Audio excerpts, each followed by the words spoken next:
How we doing, folks? It's Sunday night and the Triangle of Terror is here for your audio listening delight. There's only three of us here this evening for our final outing of 2018, but that doesn't matter. We'll make it quick, we'll make it dirty, and hopefully we'll make it to your listening pleasure. It is part 2 of Tom Baker and Lou Jameson's outing with Gabriel Wolf's Sutekh on the planet of Drummond in the Age of Sutekh. The planet has now transformed into the Temple of Horus and the planet of the Osirans. And there's loads of mummy robot men on the loose. Can the Doctor and Leela solve this issue? As well as John Donnelly, Sophia Miles and Barnaby Edwards rounding up the cast for this one. You're about to find out. Before we get to that, let's get to this. It's the two folk that did show up this evening. Joining us from NYC, Mr. Will Medina. How goes it, Will? Hey, how you doing, everybody? Good to see you, mate. And as always, in his humble abode in Texas, it's Texas Tim Wells. How's it going, Timbo? Hello. See you, mate. And of course, folks, you all know me. So, picking up where we left off last week, the planet of Drummond is now transformed into the newly reimagined planet of the Osirans, and the Temple of Horus is there in tow. Sutekh is looking forward to gorging and destroying the thing once more. He still has Rena as his puppet. And the Fourth Doctor is stuck with PC Joyce. And Leela is stuck with the homeless chick. Where to begin? Opening thoughts. Okay. Well, opening thoughts, mate, on the Age of Sutekh. Tom Baker and Louise Jameson, part 2 story of this story. I'm following from last week that this is the continuation from it. This turned out to be a great story because it leaves no pause, because it continues right after the last story left off, on which Sutekh was taking over the planet, and he changed it in such a way that, which is a little bit confusing, because he brought out his brother's Horus, Horus temple like that, and said just for him, because he wants to see it destroyed again. So right there, he's such an egomaniac and like the doctor said, a selfish child, that he would waste his energy building that up when he later on in the story he needs sacrifice to get more power back, because he's weakening certain events, especially when he's losing control of Rena, which she turns around in the second half real great. Leela, of course, she's great in this because she doesn't meet the doctor to the last part, which was real great. And of course, the surprise ending from this story, it stood out real great. And we talked about that a little later on. Yeah, well, let's just say now we know what happened to a certain machine within the TARDIS. Yeah. Timbo, the thoughts, mate? Yeah, it's good, but it kind of points out what a crap villain Sutekh actually is, because all he can do is sit in his chair and manipulate things with his mind power, which is fine, but he keeps doing the same. I mean, you'd think the Doctor would just go back to wherever he started and say, stop it, and end it right there, but instead he gets to go on his evil plan, and it gets bigger and bigger and bigger, and of course this is where we are. But yeah, it's a great story because it works really well with the Doctor being separated from Leela. I think one of the best things about these Big Finish stories is they've managed to make Leela and the Doctor a much more tighter TARDIS team in a lot of ways. They're a lot more respectful of each other than they ever were on television. And I think that's cool because there's a lot of character development for not just her, but for him as well in a lot of ways. Because, during that short time they were on TV, they were just kind of there. And but here you got, like, with him, explaining to her at the end of the story, like, sorry we couldn't fix things your way, dear, but, I did the best I could, and I left the food machine for him. So there you go, that kind of thing. Yeah, that's a fair point, and I concur with it. I enjoyed the hell out of this, but like Tim said, it does show you the limitations of Sutekh, which is probably why you've only seen him once on TV and 3 times on audio thus far. There's only so much you can go with him. You can't have him beginning a story all powerful and all knowing, as was alluded to last week. Otherwise, you don't have much of a story. He's got to be kept in a box somewhere to a certain degree. And this third and fourth part of this story further demonstrates that. The leads were fine as ever. I love Tom Baker and John Donnelly's repertoire in this thing, man. He just sounded so pissed off with him at times, especially when he couldn't even fly the bloody bike copter thing. Vehicle. It was just, it was as if at times Tom Baker just couldn't be bothered with PC Joyce, and you're like, oh, get on with it, man. And you're like, and you're like, oh, yeah. Put some welly into it. So, yeah, I pissed off Tom Baker, though, with a funny and a good Tom Baker. To a degree, you don't want to get too far into the realms of season 18 behind the scenes ballops, or we could be having a heavy night at the pub the night before. But other than that, good stuff here. So I can't complain. It's not a bad resolution to this. No, not a bad 4-part story over 2 tales. So, to that end, any events or characters that stood out for you to round off this tale, other than the food machine feeding the hungry at the end, like Oliver Twist? Well, let's stand out. Well, I got, like I said before, Raina stood out because even though in the final chapter she was controlled by Sutekh and even changed it to look like him, she was still able to fight him off like that, which was a good thing for her character. Leela, of course, stood out because she stood out, she trained the people as fast as she can to deal with the robots and how to knock them over because they can't get up, like beetles, like she said. So she stood out real good. The doctor always stands out because even him being upset with the cop not learning how to drive his vehicle was a funny thing, and of course his repertoire with Sutekh was stood out real good like that. So you got to give him props and all that. The one thing that I question is that when Leela found those bodies laying around there, and of course those machines was next to them, I wonder why she didn't bother like to break them to see if the connection would break off and the people would come back, and that would have had Sutekh start losing some power. I think the reason for that was because when that happened, that was to demonstrate how Sutekh got control of Raina again, wasn't it? When she looked into the... Well, she looked at it, but I was saying because she looked at it, but I meant the people that was laying down on the floor when Leela found all these bodies there, and then the machine was on her. If she would have broke the machines, that would have disconnected them. I think the purpose of that was because the Dreamers also helped Joyce and what was the other chick called that Leela was hanging around with? Kendra. I think the reason for that was because Joyce and Kendra, when they were reverting the planet back to what it used to be, I think the Dreamers were also helping that with the whole, reforming the landscape through the mind wave. Oh, the extra voices you kept hearing. Yeah. So I thought I had too many. That was probably the reason for that. Tim, waiting for you. Oh, one of my favorite parts was at the end of, I guess, part 1 of this half, when the doctor uses Sutekh's words against him, saying, "I'm the doctor, and I bring you the gift of life." Life, yeah, which is cool, and it made me laugh out loud. And what I thought was really cool was when you flip over to the next part, Leela hears it and she's laughing out loud too, because like, there you go, that's my doctor. So I thought that was really a great moment, and I thought it just overall it's a really good story, well told. I think that they've really got their hands on how it's supposed to be now, or whatever. This is like the 4th series with these two, and I think it really does. They really have developed their relationship. It works really well. I mean, you got all these single episodes, and you got all those shows and stuff too.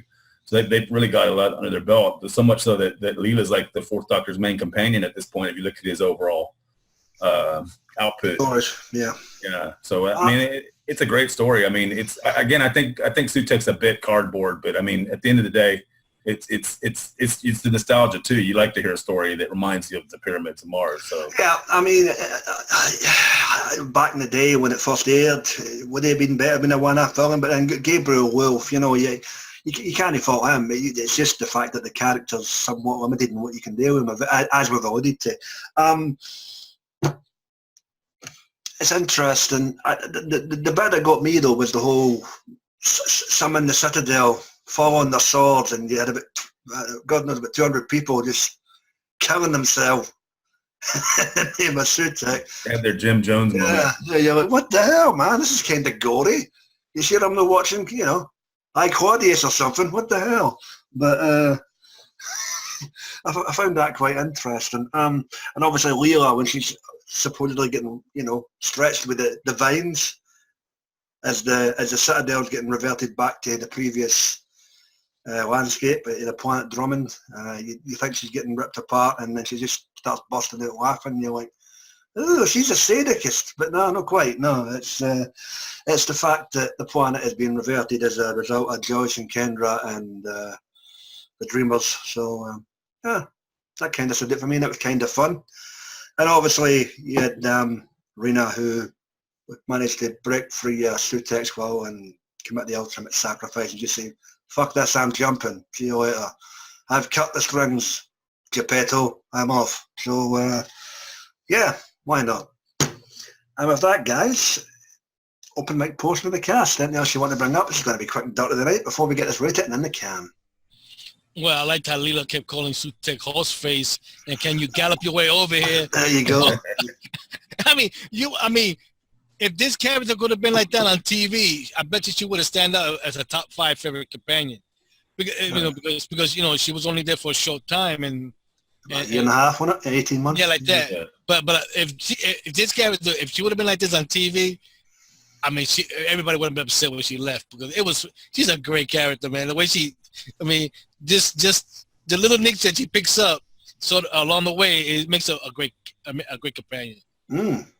Yeah. It was interesting behind the scenes as well that they mentioned that Jameson had been very busy with that Agatha Christie tour she was on. What was she doing? Mousetrap. Yep. Talked about in the press a couple of years back, and 2015, 2016, something like that, yeah. Yeah, and this was her only break. She had like a week off, and she came in to do this because, in other words, these stories have been sitting there while I guess they had everybody else work on them, and they were just waiting for her. So that's pretty cool. Yeah. She put in her free time for that. Fair play. Not bad. It's a dying art, folks. Barney was very good in this. He's very understated. I mean, I didn't even remember I was listening to him last week, but he's always good as an actor. I found it interesting behind the scenes that when he mentioned that this was his first full-fleshed audio character, he did mention Alexander the Great, but that wasn't exactly a full audio cast. So. Oh yeah. Yeah. So. He was good in that as well.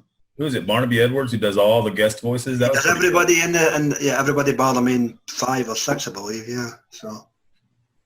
In the second half, he did 3. 3. Ash, Barge Captain, and Dupree. Oh, there you go. No, but this is another thing that everybody bring up is the machine, the food machine. He said he has another one somewhere in the TARDIS that you got to look for it.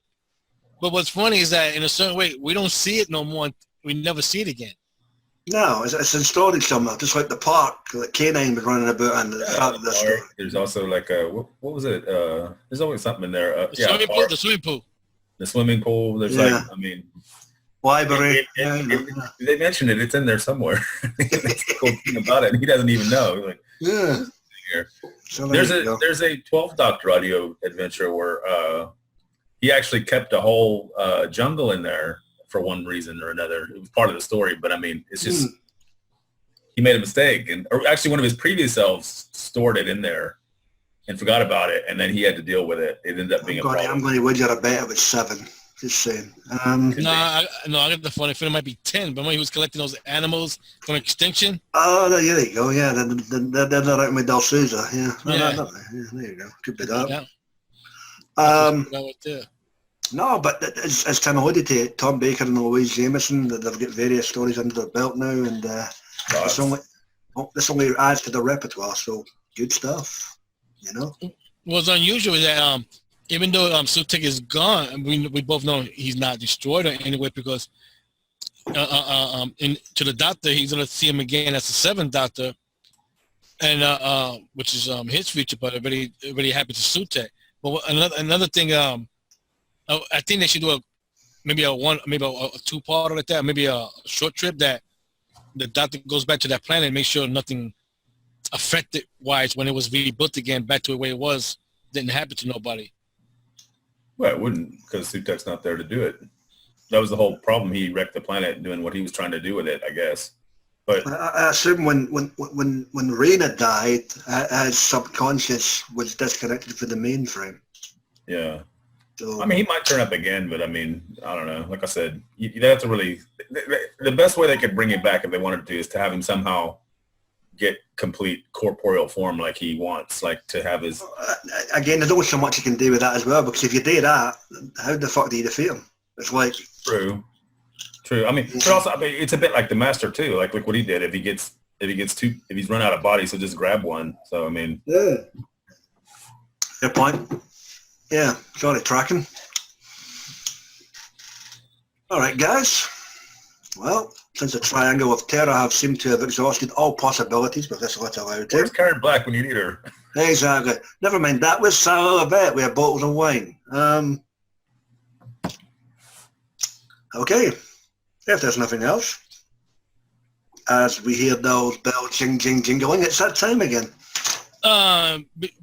Except for the two fairy poppers that didn't come in, we wish everybody in Audio Land happy Christmas and a happy New Year. Enjoy yourself. Yes, folks, this is our final recording of 2018. To you and your respective families for all 5 years that watch this thing. Have a safe and prosperous holiday. And if you don't celebrate Christmas, then fuck you. Wait your turn and celebrate whatever you celebrate. So... Only those two twins didn't show up. Happy Hanukkah for all you Jewish folk as well, you know. Just take a little laugh at top. The Age of...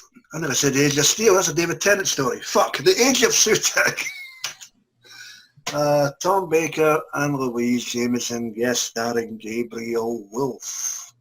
Season 7, story number 8 of the Fourth Doctor Adventures. Okay, Timbo, what do you give this out of 10 to round off 2018? 9.5. Very good overall. Great 4-part story if you think about it, if you can pick it last week. So yeah, it's a lot of fun. Excellent, 9.5. Well, what's the number from NYC? I'll give it a 9 out of 10. Tom Baker, he ends this year in a thumbs up. No, he's a great doctor. I love listening to his stories. I look forward to it every time. Yeah, it's Tom Baker, ever bombastic, ever antagonistic, and just batshit crazy. It gets a 9 out of 10 for me as well. Lou Jameson is just coming on leaps and bounds from a TV stint as Leela with these audios, and you know, like whether it's TV or audio, some stories are better than others, but you can't fault the actors. Sometimes it's the writing. Sound familiar? It may well do. Let's find out. And with that, done finito and in the can for 2018, folks. We're taking a wee 3-week break. We will be back on January the 6th with a Pete Davison outing. We've not really decided amongst the group, although I believe you threw a suggestion, Will. What was it? It is Fifth Doctor, Alien Heart, Dalek Soul. Is that the 2 1-hour stories? That's the two-parters, yeah. Okay, well, why not? We'll get 3 weeks, so I guess we could go with that. That might be enough time for some people. Well, yes. For other people, who the fuck knows? I guess it depends if they're, you know. As we normally say, they can fuck off. By the point psychiatrist. You can 5 minutes a day, and you might finish it by then. You never know, folks. So, folks, as well alluded to, enjoy your holiday period. Please check out our buddies in the wonderful wackety world of the YouTube. You've got the guys and dolls that each assemble with our Audiohead TV and movie reviews. You've got Dr. Freedom's news broadcasts. And there's Amiga Filed, as well as the Adventures of Dr. Freedom and Eric. As well as our buddies online, Johnny Blue, Sammy Carter and Mike Shannon, whenever he's online. Like, share, comment, subscribe. A thumbs up, thumbs down. We're getting the hell on out of here. I've got 1 more week left of work, and then it's a 2-week break for the holiday period. With that, folks, yes, roll on Friday at 4 p.m. and have a safe and prosperous week, people. Fuckity bye. Ho, ho, ho.